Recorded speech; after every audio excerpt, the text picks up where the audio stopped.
우리들의 인생에 있어서 무의미함보다 삶을 더 불행하게 만드는 것은 없습니다. 삶은 그 목적이 없을 때 의미를 잃어버리고 방황하고 필요하게 됩니다. 우리들의 인생은 우리가 왜 이 세상에 있는지, 그리고 무엇을 위해서 살아야 되는지, 또 어디로 가고 있는지를 깨달을 때까지는 잠자리채를 잡고 잠자리를 잡으려고 이리저리 방향 없이 쫓아다니는 어린아이들처럼 방황하고 변하고 변덕스러운 것이 될 수밖에 없습니다. 인생의 궁극적인 목적지를 보지 못하는 사람들은 단순히 움직이고 활동하는 데만 집중합니다.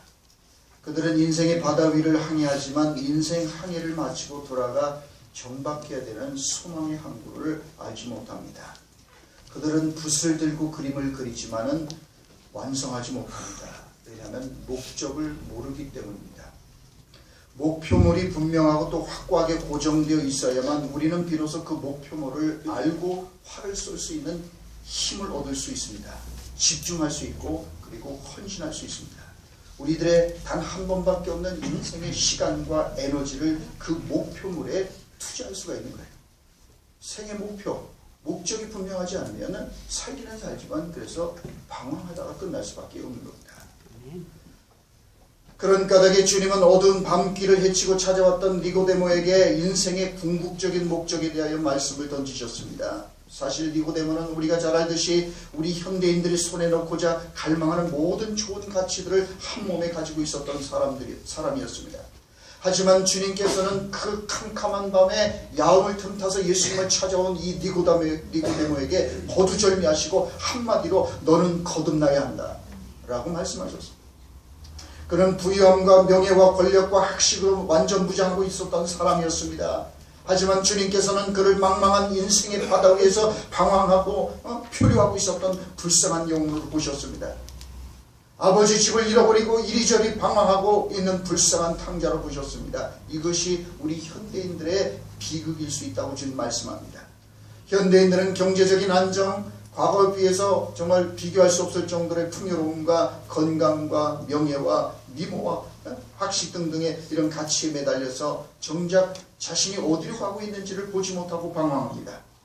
그런 까닭에 점점 밤은 깊어하고 우리들의 인생도 황혼이 깃들고 결국은 우리들의 인생의 유통기한이 점점 더 끝나가고 있음에도 불구하고 이 인생을 단 한 번밖에 없는 인생을 다 마치고 돌아가서 영혼의 닷을 내려 영원히 정박할 항구를 모릅니다. 자, 2절 말씀을 보십시오. 2절 말씀에서 그래서 뭐라고 말씀합니까?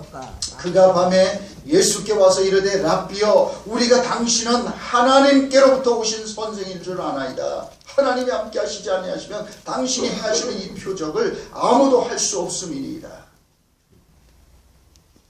하나님께로 오신 바로 하나님이신 예수 그리스도께 한밤중에 니고데모가 찾아와서 그렇게 찾아온 거지. 자, 니고데모는 언제 찾아왔습니까? 그는 밤에 예수님을 찾아왔습니다. 자, 여기서 우리는 왜 밤에라는 말씀을 주목할 필요가 있는 걸까요?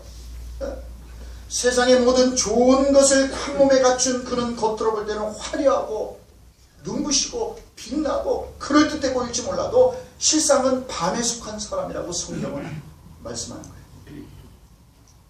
그에게는 빛이 없습니다. 그는 암흑 속에서 방황하고 있는 가련한 영혼이었습니다. 삶의 전망을 잃어버린 사람이었습니다. 어디서 와서 왜 살아야 되는지 어디로 가는지를 모르는 가련한 영혼이었습니다. 그것이 그가 한밤중에 캄캄한 밤에 칠흑 같은 밤에 빛이시고 생명이고 길이신 예수님을 찾아온 것에 비유해서 그렇게 말씀하는 거죠. 사실 니고데모는 괜찮은 사람이었습니다. 괜찮은 자리에 앉아 있었고 괜찮은 집에서 괜찮은 옷을 입고 괜찮은 음식을 먹고 살았던 사람이었습니다. 괜찮은 지위와 명예와 권력과 부를 가지고 있었던 사람이었습니다. 그는 부자였습니다. 우리식으로 말하면 국회의원이었고 바리새인이었고 이스라엘의 랍비 선생이었습니다. 경제적으로나 정치적으로나 종교적으로나 학문적으로나 무엇 하나 아쉬울 것이 없는 완벽한 스펙을 가지고 사는 사람이었습니다. 한마디로 말해서 니고데모는 오늘 우리 현대인들이 그렇게 얻고자 발버둥 치는 것들을 다 가지고 있었던 사람이죠. 많은 현대인들이 니고데모가 가지고 있는 그런 좋은 배경과 조건들을 가질 수만 있다면 행복할 것이라고 생각합니다. 그래서 사람들은 그러한 조건과 배경 속에서 인생의 답을 찾고 행복을 찾고 있습니다. 그래서 수많은 현대인들은 행복하기를 원하지만 불행하다고 아우성치고 있습니다. 겉으로 볼 때는 눈부시고 화려해 보이지만 속으로는 절망하고 울고 있는 사람들이 많습니다. 세상적으로는 성공한 것처럼 보이고 인기와 명예를 얻었을지라도 번민하며 잠 못 이루며 괴로워하는 사람들이 많습니다. 남들은 감히 생각지도 못하는 호화주택에 살면서도 불행합니다. 표면적으로 볼 때는 이 현대인들의 삶이 기름칠을 잘한 기계가 매끄럽게 잘 굴러가듯이 모든 것이 잘 굴러가고 있음에도 불구하고 이유 없이 불행한 사람들이 많습니다. 왜 그런지 아십니까 여러분? 인간의 불행의 원인은 권력이나 돈이 없기 때문이 아니기 때문에 그렇습니다. 명예나 인기도 아닙니다. 인간의 불행의 원인은 죄악이기 때문에, 죄의 문제이기 때문에 그래요. 인간은 행복의 원천이신 하나님을 떠났습니다. 따라서 인간이 정말로 행복해지길 원한다면 우리가 그토록 세상의 부귀영화와 권력과 인기와 명예와 쾌락과 어떤 것을 통해서 그 소유욕을 만족시키는 게 아니라 생명의 원천이고 행복의 원천이신 하나님께로 돌아오면 되는 겁니다. 인간이 하나님의 품을 떠나면서 생긴 저주가 바로 하나님을 피하는 것입니다. 하나님을 피하면서 인간에게 두려움이 생기게 된 것입니다. 에덴 동산에서 그래서 최초의 인간들이 타락했을 때 그들이 어떻게 했다고요? 하나님의 낯을 두려워하여 숨었나이다. 타락하고 범죄했을 때 일어난 것이 바로 하나님을 두려워하여 피하는 겁니다. 숨는 거예요. 죄의 삭은 피할 수 없는 사망이기 때문입니다. 그리고 모든 인간은 죄인이기 때문에 아무도 죽음을 피할 수 없습니다. 그렇기 때문에 불안하고 두려울 수밖에 없는 거예요. 아무리 좋은 휴양지에 가 있어도 모든 것을 다 가지고 있어도 인간에게 평안이 없습니다. 권력이 있는 곳에 평안이 있는 게 아닙니다. 돈이 많이 있는 곳에 평안이 있는 게 아닙니다. 좋은 집 속에 평안이 있는 게 아닙니다. 권력과 인기와 부귀영화 속에 평안이 있는 게 아닙니다. 좋은 집 속에 평안이 있는 게 아니에요. 의가 있는 곳에 평안이 있는 거예요. 죄 문제가 해결되는 곳에 기쁨과 평안이 있는 겁니다. 하나님이 계신 곳에 평안이 있는 겁니다. 그래서 시편 32편 1절은 우리에게 이렇게 말씀하지 않습니까? 허물의 사함을 받고 자신의 죄가 가려진 자가 복이 있도다. 여러분 어떤 사람 복이 있다고요? 돈 많은 사람입니까? 좋은 학벌을 가진 사람입니까? 권력의 자리에 오르는 사람? 아닙니다. 자기의 허물을 사함을 받고 자신의 죄가 가려진 자가 복이 있다라고 성경은 말씀합니다. 이것이 진정한 축복이라고 말씀합니다.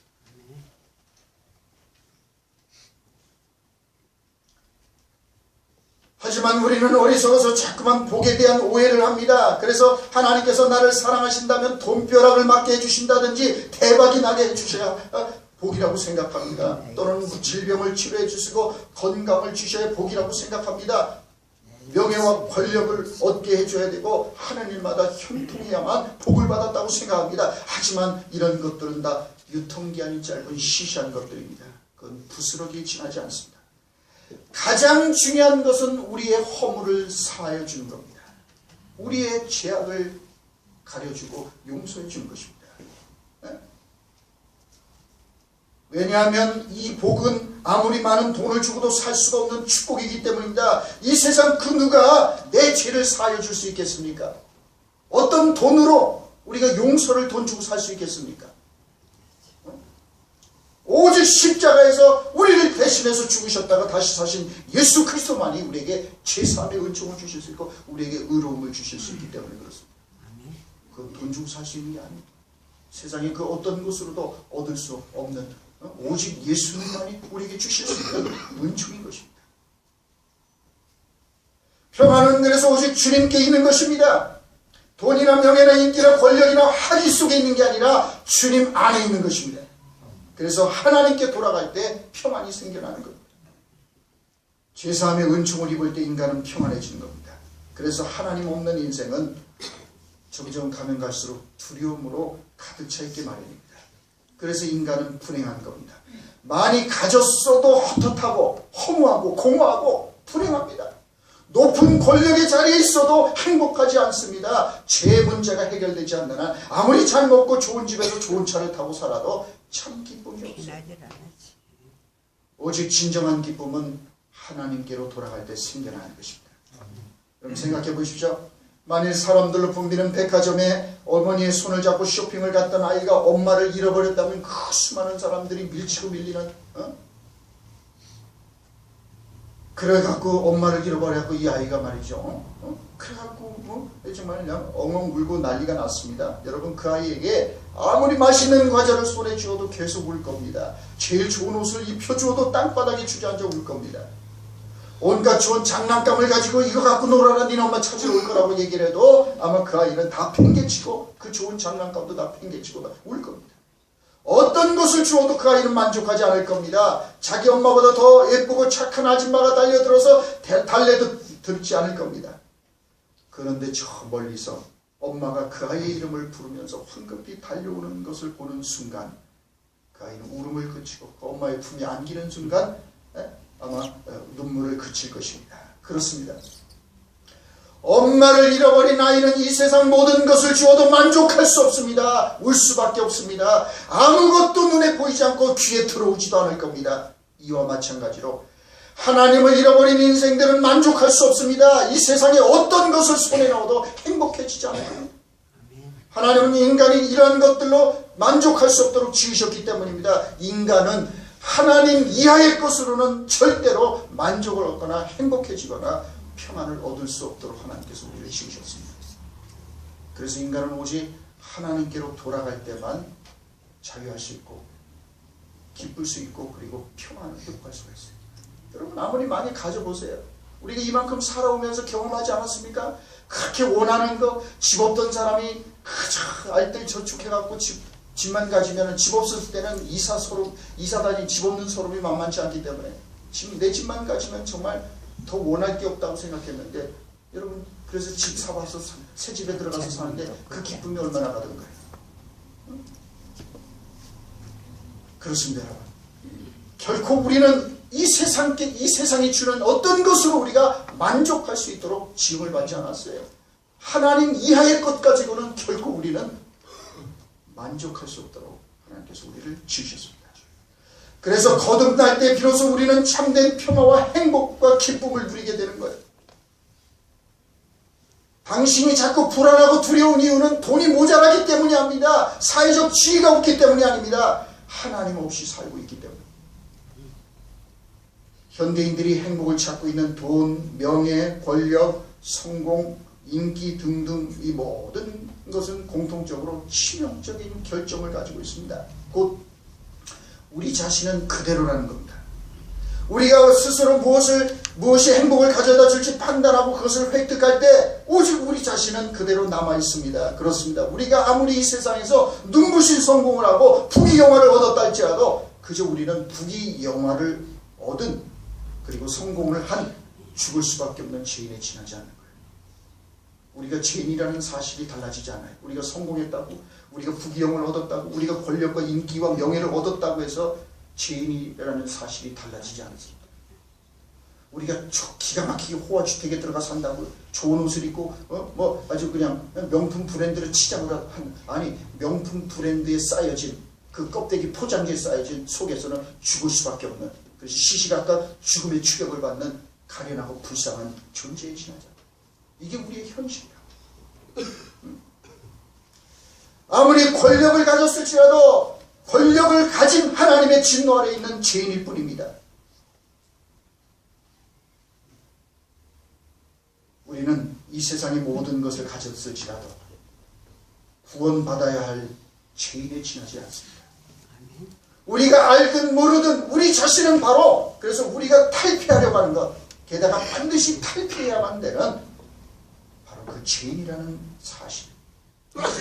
우리 스스로는 이 세상의 어떤 것으로도 우리가 벗어날 수 없다는 사실을 우리가 알아야 하는 것입니다. 그래서 주님은 오늘 니고데모에게 그 모든 것을 다 가지고 있었던 이 사람에게 뭐라고 그랬어요? 네가 거듭나지 않으면 하나님 나라를 볼 수 없는다. 네가 거듭나지. 성령으로 거듭나지 않으면 안 된다고 단도직입적으로 말씀하는 거예요.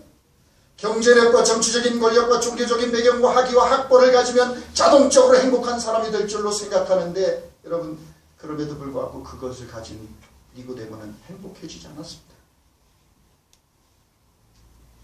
우리에게는 그 이상의 것이 필요합니다. 우리에게는 복음이 필요합니다. 우리에게는 하나님이 필요합니다. 아멘. 그래서 밤에 몰래 찾아온 그에게 예수님은 거듭나야 된다고 말씀하셨던 것입니다. 자, 3절 말씀을 계속해서 주목해 보십시오. 거두절미하고 주님께서 단도직입적으로 니고데모에게 말씀하신 게 뭐라고요? 사람이 거듭나지 아니하면 하나님 나라를 볼 수 없느니라. 그렇다면 왜 주님께서는 그렇게 거듭나야 한다고 강조하시는 걸까요? 거듭남은 리모델링이나 개선이 아니기 때문입니다. 교육을 통해서 되는 게 아닙니다. 사회적인 신분 상승도 아닙니다. 거듭남이라는 것은 오직 하나님에 의해서 신적인 수동태로만 되어지는 것입니다. 우리 자신의 금욕고행이나 수고나 노력과 선행과 봉사나 윤리를 통해서 되는 게 아닙니다. 어느 누구도 자신이 강한 의지력을 가지고 굳게 결심한다고 해도 스스로 거듭남을 만들어낼 수 없습니다. 여러분 한번 생각해 보십시오. 지금 이 자리에 앉아있는 우리 가운데 누가 스스로 이 땅에 태어나고 싶어서 태어난 사람이 있습니까? 내가 이 세상에 태어나고 싶어서 태어났다고 생각, 자기 자발적으로 태어나고 싶어서 태어난 사람 손 들어 보십시오. 그런 사람에게는 일단 밥을 많이 줘야 합니다. 사람이 아니면이다. 우리가 이 땅에 태어나는 것은 우리 자신의 의지적인 노력이나 선택을 통해서 된 게 아닙니다. 그 누구도 자신의 육체적인 출생을 만들어낼 수 없습니다. 우리 각자는 우리 자신의 의지와 상관없이 태어났습니다. 우리의 의지와는 전혀 상관없이 우리는 수동적으로 태어납니다. 그래서 이 실존주의 철학자들은 그래서 우리의 이 실존을 가리켜서 네보르펜하이트라고, 이거 갖다 우리 말은 좀 번역이 어려운데 투여성, 이게 내던져졌다는 거예요. 사정없이. 네보르펜하이트. 여러분, 그러니까 우리는 전혀 우리의 의지와 우리의 선택과 의사와 상관없이 우리가 이렇게 태어났어요. 육체로 우리가 이 땅에 태어났습니다. 영적으로 거듭나는 것 역시 마찬가지로 오직 하나님에 의해서만 이루어질 수 있는 겁니다. 거듭남의 역사에는 인간의 그 어떤 것도 개입의 여지가 없습니다. 그 누구도 다른 사람 속에 거듭남을 일으키거나 혹은 생명을 나눠줄 수 없습니다. 오직 하나님만이 이러한 특권을 가지고 계십니다. 육신의 부모를 통하지 않고서는 아무도 육체적인 출생을 가질 수 없는 것처럼 오직 한 분 하나님만이 하시는 거듭남의 역사를 통해서 우리의 영혼의 제2의 탄생, 거듭남이 이루어지는 거예요. 그렇지 않습니까, 여러분? 우리가 이 세상에 태어나는 것도 전혀 수동적으로 우리의 의사와 선택과 아무 상관없이 우리가 그냥 이 땅에 그냥 내던지듯 그렇게 태어나지 않았습니까? 그것처럼 우리의 영혼의 거듭남도 하나님에 의해서, 우리에게 전적으로 하나님에 의해서 이루어지는 사건인 거예요. 4절 말씀을 계속해 보십시오. 거듭나야 하는 것 외에는 다른 길이 없다고 주님께서 말씀하시죠. 니고데모는 어떻게 반문했습니까? 니고데모가 이르되 사람이 늙으면 어떻게 날 수 있사옵나이까? 두 번째 모태에 들어갔다가 날 수 있사옵나이까? 니고데모는 그저 땅으로 인간적인 것만, 인간적인 논리만 가지고 하죠. 그러니까 하나님 나라가 볼 수가 없죠. 거듭나야 되는 거죠. 그래서 거듭남은 하나님의 일입니다. 영의 일입니다. 영의 속에 속한 것입니다. 배워서 되는 게 아닙니다. 학습으로 가능한 것이 되는 게 아닙니다. 돈으로 살 수 있는 게 아닙니다. 위로부터 와야 하는 거예요. 그래서 네가 거듭나야 된다는 거, 이건 다시 말해 위로부터 하나님으로부터 우리가 다시 태어나야 된다는 말씀입니다. 그렇기 때문에 이 니고데모는 그 나라를 볼 수가 없는 거예요. 계속해서 5절 말씀을 보십시오. 주님께서는 왜 우리가 물과 성령으로 거듭나야 한다고 말씀합니까? 자, 5절을 보십시오. 뭐라고요? 예수께서 대답하시되 진실로 진실로 내게 이르노니 사람이 물과 성령으로 나지 아니하면 하나님의 나라에 들어갈 수가 없느니라. 우리가 물과 성령으로 하나님에 의해서 우리가 다시 거듭나지 않으면 하나님 나라에 들어갈 수가 없기 때문입니다. 6절을 보십시오. 왜 못 들어갑니까? 왜 그러면 우리가 성령으로 거듭나지 않으면 하나님 나라에 들어갈 수가 없는 겁니까? 6절을 보십시오. 육으로 난 것은 육이요 영으로 난 것은 영이기 때문입니다. 그러니까 육으로는 하나님 나라를 받을 수도 없고 하나님 나라를 이해할 수도 없고 하나님 나라에 갈 수도 없는 거예요. 알 수도 없는 거예요. 자, 그래서 고린도전서 15장 50절은 말씀합니다. 혈과 육은 하나님 나라를 이어받을 수 없고 또한 썩는 것은 썩지 아니하는 것을 유업으로 받지 못하느니라. 우리 안에 영이 있어야 영을 받을 수 있습니다. 우리 안에 썩지 않는 영생이 들어와야 썩지 않는 영원한 생명을 얻을 수가 있는 겁니다. 그런 까닭에 우리가 물과 성령으로 거듭나야 된다고 주님 말씀하는 겁니다. 요한복음 1장 12절로 13절 말씀을 보십시오. 영접하는 자 곧 그 이름을 믿는 자들에게는 오직 하나님의 자녀가 되는 권세를 주셨으니 이는 혈통으로나 육정으로나 사람의 뜻으로 나지 아니하고 오직 하나님께로부터 난 자들이니라. 여러분, 하나님의 자녀들이 어떻게 난 자들이에요? 이거는 혈통으로나 육정으로나 사람의 뜻으로 나지 아니하고 오직 하나님께로부터 난 자들이에요. 하나님으로부터 태어난 거죠. 거듭남은 육체적인 변화가 결코 아닙니다. 거듭남은 사람의 뜻으로 나는 게 아닙니다. 혈통으로 나는 것도 결코 아닙니다. 육으로 나는 것은 육입니다. 여러분, 그래서 개는 아무리 수천 년의 세월이 흘러가도 개를 낳습니다. 개가 사람을 낳는 일이 절대 없어요. 육은 육을 낳습니다. 코끼리는 코끼리를 낳습니다. 네? 당나귀는 당나귀를 낳습니다. 여러분, 아무리 육을 훈련시켜도 육이 영이 될 수는 없습니다. 개가 어떤 다른 피조물이 되는 수는 없어요. 개가 거듭나가고 이럴 수는 없어요. 개는 천년 만년 가도 개는 개를 낳고 개밖에 될 수가 없어요. 여러분, 그래요. 이게 육입니다. 방법이 없습니다. 육은 영을 낳을 수가 없습니다. 육은 아무리 노력하고 금욕교행을 해도 영이 될 수 없습니다. 우리가 아무리 교육을 많이 받고 좋은 음식을 먹고 뭐 어쩌고저쩌고 해도 육은 결코 영이 될 수가 없습니다. 오직 우리가 물과 성령으로 거듭나야만 우리가 새로운 피조물이 될 수가 있는 거예요. 오직 우리는 믿음을 통해서만 하나님께로부터 난 자들이 될 수 있습니다. 이것이 바로 복음이 주는 가장 놀라운 축복입니다. 복음을 통하여 복음 안에서 우리는 하나님의 자녀가 되는 권세를 얻게 되는 거예요. 그래서 방금 말씀드렸듯이 요한복음 1장 12절로 13절은 우리가 바로 혈통으로나 육정으로나 사람의 뜻으로 나지 않고 오직 하나님께로부터 난 자들이다 라고 말씀하는 거예요. 여러분, 그렇습니다. 우리가 그래서 예수 그리스도를 주님으로 영접했을 때, 그래서 우리가 이제 성령으로 우리가 거듭날 때, 여러분, 우리는 하나님의 자녀가 되는 겁니다. 신분이 달라지는 거. 우리 안에 하나님 나라가 들어오는 거예요. 우리 안에 그래서 우리의 영이 새롭게 되는 겁니다. 거듭나는 거예요. 그래서 우리가 성령으로 거듭나면 우리 안에 성령님께서 내주하시게 되는 겁니다. 우리 안에 영의 세계가 열리는 겁니다. 그래서 영이신 하나님을 알아볼 수 있고 영이신 하나님과 만날 수 있는 겁니다. 우리 안에 영이라는 문법이 생기는 거예요. 그래서 영적인 일들을 이해할 수 있게 되고 깨달을 수 있게 되는 겁니다. 그렇습니다. 우리 안에 여러분 영어 문법이 들어와 있어야만 우리가 영어로 된 책을 이해하잖아요. 바깥에 영문법을 배우지 않은 분들은, 영어 단어를 전혀 모르시는 분들은 이게 까만 건 글씨고 하얀 건 종이지 그럼 이해할 수가 없어요.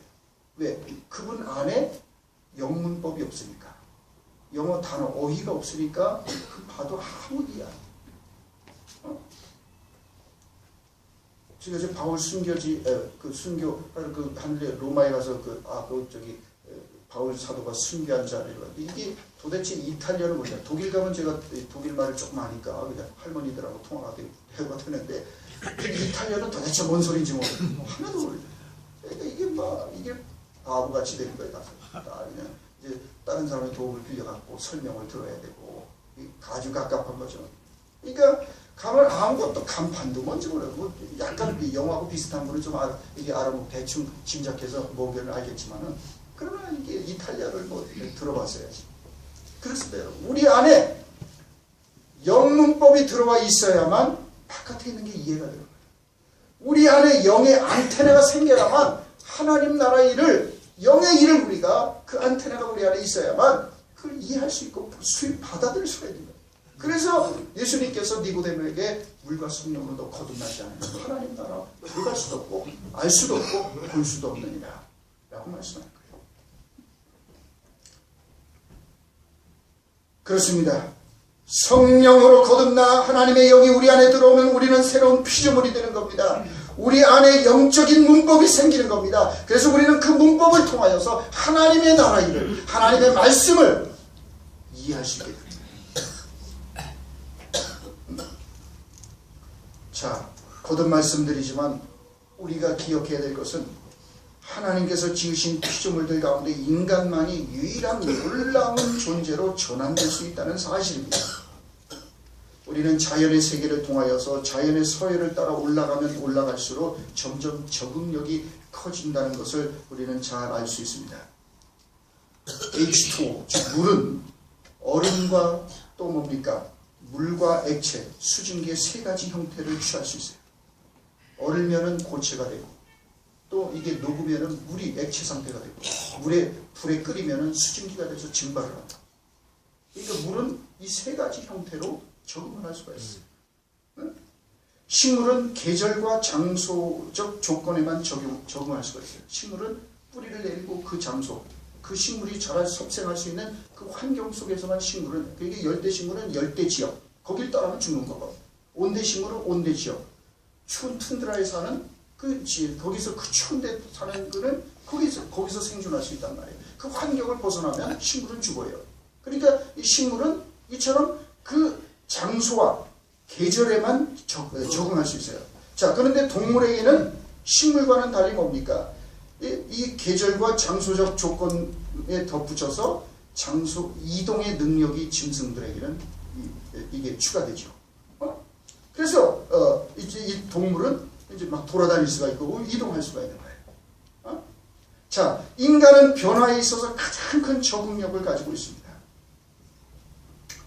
이처럼 이 하나님께서 지금 이 세상 가만히 살펴보면은 이처럼 물이 이렇게 세 가지를 적응할 수 있고 식물이 그리고 동물이 그리고 가장 인간의 만물의 영장으로 지은 인간은 그래서 식물도 이 정도 적응력 갖고 있고 동물도 이렇게 적응력 갖고 있는데 하물며 인간은 더 탁월한 적응력을 가질 수 있도록 하나님께서 지으신 거죠. 자, 그렇기 때문에 인간은 육신으로 태어났지만은 영적으로 거듭날 수 있는 겁니다.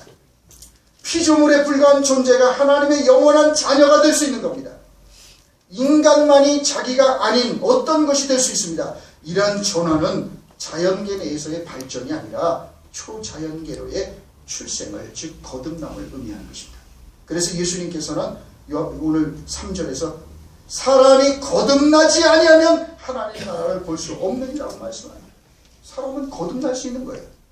식물도 그렇게 적응할 수 있죠. 장소와 계절에 짐승은 장소와 계절과 이동할 수 있는 능력을 가지고 그 위에 있는 인간은 그거 위에 아니라 이 땅에서뿐만 아니라 저 영원한 나라에 적응할 수 있는 그런 적응력을 하나님께서 주신 거예요. 그렇기 때문에 예수님께서 사람이 거듭나지 않으면 하나님 나라를 볼 수 없느니라, 들어갈 수 없느니라 그렇게 말씀합니다. 그 얘기는 뒤집어서 말하면 인간만이 이 모든 조건과 한계를 뛰어넘어서 우리가 아닌 것, 우리는 영의 존재로 전환될 수 있다는 사실입니다. 땅속에 있는 무기물질들은 식물에 의해서 흡수되어 꽃이 되고 잎이 되고 줄기가 되고 가지의 일부가 됩니다. 식물은 동물에 의해서 섭취되어 동물의 몸의 일부로 승화될 수가 있습니다.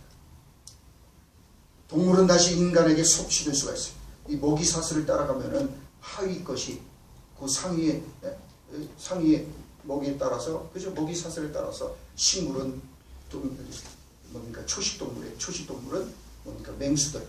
육식동물은 또 인간에게 먹이 사슬을 따라 올라가면 이처럼 이 자연의 생태계를 누리게 된다.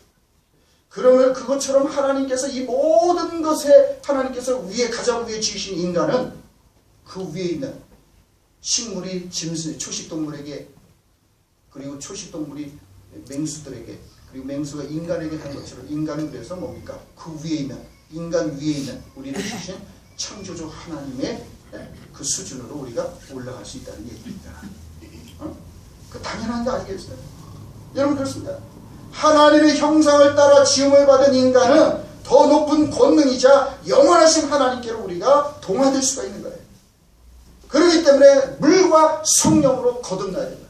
그럴 때 너희들이 하나님 나라에 들어갈 수 있고 하나님 나라를 볼 수 있다라는 말씀을. 그래서 계속 7절과 8절 말씀 보십시오. 내가 네게 거듭나야 하겠다는 말을 놀랍게 여기지 말라. 바람이 임으로 불매 내가 그 소리는 들어도 어디서 와서 어디로 가는지 알지 못하나니 성령으로 난 사람도 다 그러하니라. 사람도 다 그러하니라. 여러분 그렇습니다. 성령으로 난 건 그렇죠. 이처럼 그래서 놀라운 신비가 되는 거예요. 여러분 비록 여러분 바람을 보신 분이 있습니까? 바람을 본 분 손 들어보십시오. 바람 눈에 보입니까? 바람 눈에 안 보입니다. 그런데 우리는 바람이 어떻게 존재한다고 이렇게 확신합니까? 네? 저는 바람이 불어도 뭐 머리칼이 별로 날릴 게 별로 없지만 이게 머리칼 많은 줄 알고 이게 바람이 불면 머리칼이 샥 나요. 나뭇잎에 우스스 떨어져요. 바람은 우리의 눈에 보이지 않습니다. 그런데 우리는 바람이 존재한다고 굳게 믿고 있습니다. 토네이도 같은 바람은 막 어마어마한 파괴력을 갖고 있죠. 여러분 그렇습니다. 우리는 학교에서 과학 시간에 지구가 엄청나게 빠른 속도로 헤쳐나가고 있다는 사실을 배웠습니다. 하지만 우리는 지구가 돌아가는 것을 본 적도 없고 돌아가는 소리를 들어본 적도 없습니다. 그럼에도 지구는 지금 이 순간도 너무 빠르게 돌기 때문에 멈춰있는 것처럼 느끼는 것뿐이지 지구는 돌고 있어요. 우리는 그 소리를 듣지도 못합니다. 그걸 보지도 못합니다. 여러분 저 바다 태평양 건너편에 미국이라는 나라가 있어요. 미국이라는 나라가 보입니까? 여러분 눈에? 안 보이잖아요. 한 번도 저도 가본 적도 없고 본 적도 없어요. 그러나 우리는 모두 미국이 저 건너편에 있다는 것을 우리는 다 믿고 있어요. 갔다 온 사람들 얘기도 듣고 말이에요. 이러저런 뉴스나 정보를 통해서 우리는 미국이 틀림없이 여러분 우리가 본 적도 없어요. 가본 적도 없어요. 그럼에도 불구하고 우리가 미국이라는 나라가 저 태평양 건너편에 확실히 존재한다는 걸 믿는데 여러분 마찬가지로 왜 하나님 나라를 믿지 못하는 걸까요? 하늘의 해와 달과 별을 보면서 하늘나라를 왜 믿지 못하는 걸까요? 그림자를 보면 그 실체가 있는 게 아닐까요? 그렇습니다 여러분.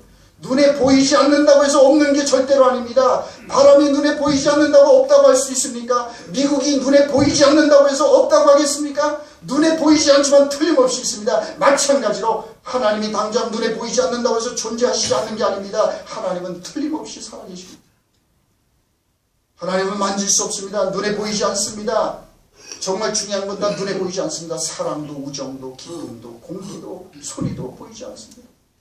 그러나 틀림없이 있습니다. 마찬가지로 하나님의 나라가 있고 하나님이 살아계십니다. 그래서 우리가 물과 성령으로 거듭나야 이 하나님 나라의 일을 알 수가 있습니다. 그래서 고린도전서 2장 11절 13절 말씀합니다. 사람의 일을 사람의 속에 있는 영 외에 누가 알리요? 이와 같이 하나님의 일도 하나님의 영 외에는 아무도 알지 못하느니라. 우리가 세상의 영을 받지 아니하고 오직 하나님으로부터 영을 받았으니 이는 우리로 하여금 하나님께서 우리에게 은혜를 주신 것들을 알게 하려 하심이라. 영적인 일은 영적인 것으로 분별하느니라. 그래서 영으로 거듭나야 된다는 거예요.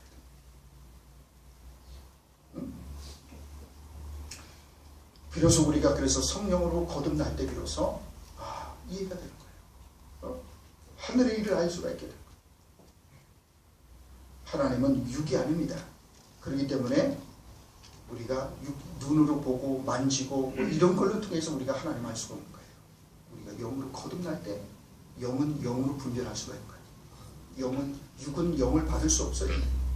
오직 영만이 영을 이해할 수 있는 거예요. 그래서 우리가 물과 성령으로 거듭나야 됩니다. 자, 그렇기 때문에 우리가 살아계신 하나님을 우리가 만나고 그 영원한 나라에 들어가려면 우리가 영으로 거듭나야 된다는 거죠. 영이 열쇠지. 열쇠. 하늘나라에 들어가는 열쇠. 내 안에 있는 하나님의 형상으로 지음을 받은 영이 이게 지금 사실 타락하고 범죄함으로 말미암아 이게 고장이 났어요. 그렇기 때문에 성령으로 거듭나면서 우리가 이 타락한 영이 뭡니까? 회복이 되는 거예요. 그럴 때 비로소 우리가 하나님과 대화가 되고 소통하게 되는 거예요. 여러분 지금 사실 이게 인간에게 죄가 들어왔기 때문에 영이 파괴됐습니다. 그렇기 때문에 우리 안에 있는 이 영, 즉 하나님의 형상이 파괴되었습니다. 그것은 마치 이게 치매에 걸린 사람이 이게 머리가 좀 고장난 거와 비슷한 현상이에요 지금. 여러분 치매에 걸린 사람은 그토록 사랑했던 자신의 아들과 딸도 잘 몰라봅니다. 아들과 딸이 그 앞에 있는데도 불구하고 네가 누구냐고 그래요. 같은 집에서 같이 사는데도 몰라봅니다. 당신 누구세요? 자꾸 묻는단 말이에요. 네? 왜 그렇습니까? 그 사람의 정신이 고장났기 때문에 식별을 못하는 거예요. 심지어는 자신이 누구인지도 잊어버립니다. 우리들의 영이 파괴될 때 나타나는 현상이 바로 이와 같은 영적인 치매입니다. 우리가 누구인지 몰라요. 왜 살아야 되는지 몰라요. 어디로 가는지 몰라요. 인생의 궁극적인 목적을 몰라요. 더 나아가서 우리를 만드신 하나님을 몰라봅니다. 치매에 걸린 사람이 자기 마누라를 몰라보고 자기 애들을 몰라보고 또 자기가 누군지 몰라. 자기 집을 못 찾아가고 이게 고장나고 마찬가지로 우리의 영이 타락해서 이게 범죄하고 이게 죽었음으로 말미암아 우리가 우리를 만드신 하나님을 몰라봅니다. 하나님 나라를 보지 못합니다. 하나님 나라가 없다고 말합니다. 여러분 이 세상에 부모가 없는 자녀가 어디 있을 수 있겠습니까? 부모 없이는 이 세상에 누구도 태어날 수 없기 때문입니다. 하지만 영이 파괴되어 버린 인간은 자신의 부모님이 없다고 말하는 것 같은 이런 치매에 걸린 것 같아요.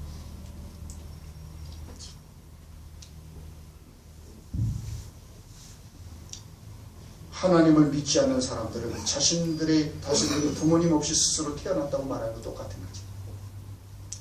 눈에 보이는 육의 세상이 전부가 아닙니다. 영의 세계가 있습니다. 성령님의 능력이 있습니다. 바람을 본 사람은 없잖아요. 바람이 눈에 보이지 않지만 너무나도 명백하게 있는 거죠. 여러분 하나님은 살아계시고 하나님 나라 또한 틀림없이 있습니다. 그렇기 때문에 우리가 주님께서는 너희들이 거듭나야 된다는 거예요. 우리 영이 새로워져요. 그래야만 우리 모두가 실상의 세계에 눈을 뜰 수 있다는 겁니다. 그렇지 않으면 우리는 헛다리를 짚다가 살다 끝난다는 거예요. 이 허무한 세상, 우리 죽음과 함께 한순간에 사라질 이 세상에 목을 메고 살다가 그렇게 험하게 끝날 수밖에 없다는 거예요. 그래서 이 아침 주님은 우리 모두를 거듭남으로 초대합니다.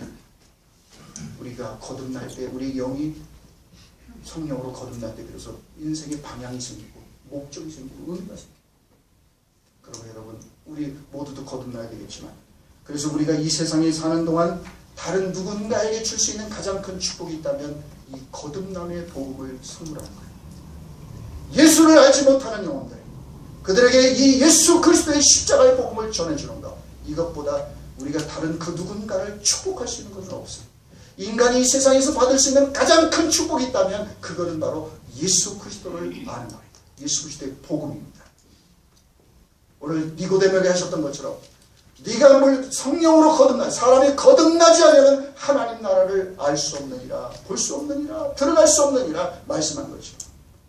그래서 우리가 우리 자신이 먼저 거듭나고, 그리고 이 거듭남의 복음을, 이 놀라운 비밀, 복음의 비밀을 우리가 예수를 알지 못하는 이들에게 우리가 전해줘야 합니다.